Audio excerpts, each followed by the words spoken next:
வருடத்தில் ஒரு நாள் மருத்துவர் தேவைப்படலாம், வாழ்விலே ஒரு நாள் வக்கீல் தேவைப்படலாம்.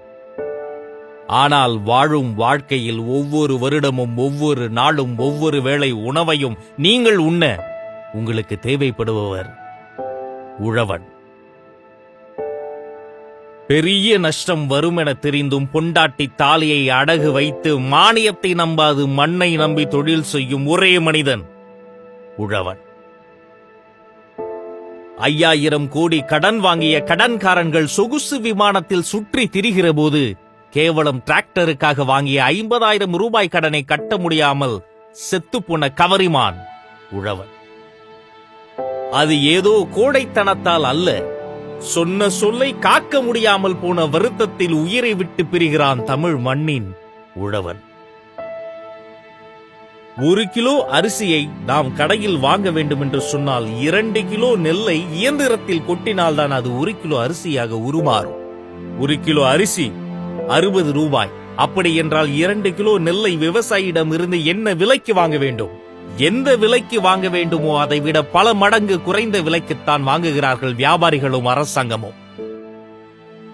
ஒரு பொருளை உற்பத்தி செய்யும் விவசாயி என்னும் உற்பத்தியாளனும் அதனால் லாபமடையவில்லை.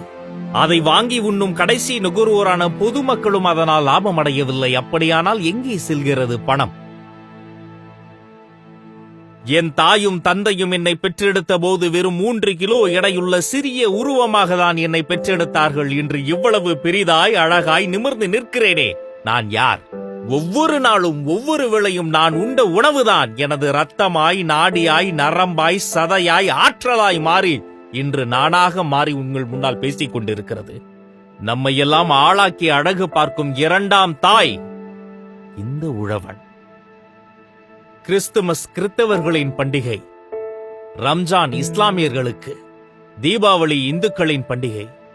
ஆனால் உலகில் உணவு உண்ணும் ஒவ்வொருவரும் போற்றி புகழ்ந்து கொண்டாட வேண்டிய ஒரே பண்டிகை உழவர் திருநாள் பொங்கல்.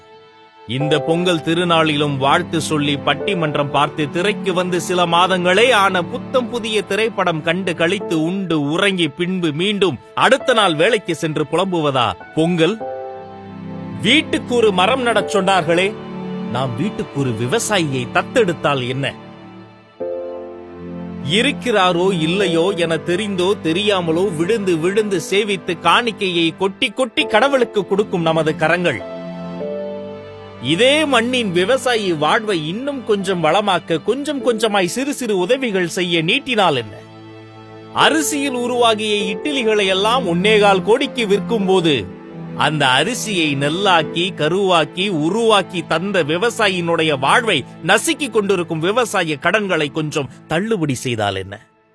மண்ணின் ரத்தம் நதி தாமிரபரணி, வைகை, பாலாறு, காவிரி என வெள்ளி ரத்தமாய் பாய்ந்தோடிய தமிழ்நாட்டு ஆற்று படுகைகளில் இன்று நீரும் ஓடவில்லை, ஆறும் ஓடவில்லை. ரப்பர் டயர்களோடு மணல் கொள்ளை அடிக்கும் லாரிகள் ஓடிக்கொண்டிருக்கிறதே, இதை தட்டி கேட்டால் என்ன? யாரிடமும் கையேந்தாமல் இந்த உலகத்தில் விவசாயி ஏரை மட்டும் பிடித்து நம்பி வாழ்ந்துவிட முடியும். ஆனால் உணவுக்காக விவசாயி இடத்தில் கையேந்தி நிற்காமல் இந்த உலகத்தில் யாரேனும் ஒரு நாள் ஒரு பொழுது வாழ்ந்துவிட முடியுமா? சிந்திப்போம். கஜாவால் முறிந்த பனையும் தென்னையும் நிமிர்ந்து நிற்கட்டும் மீண்டும். பொங்கலோ பொங்கல். தமிழ் வணக்கம்.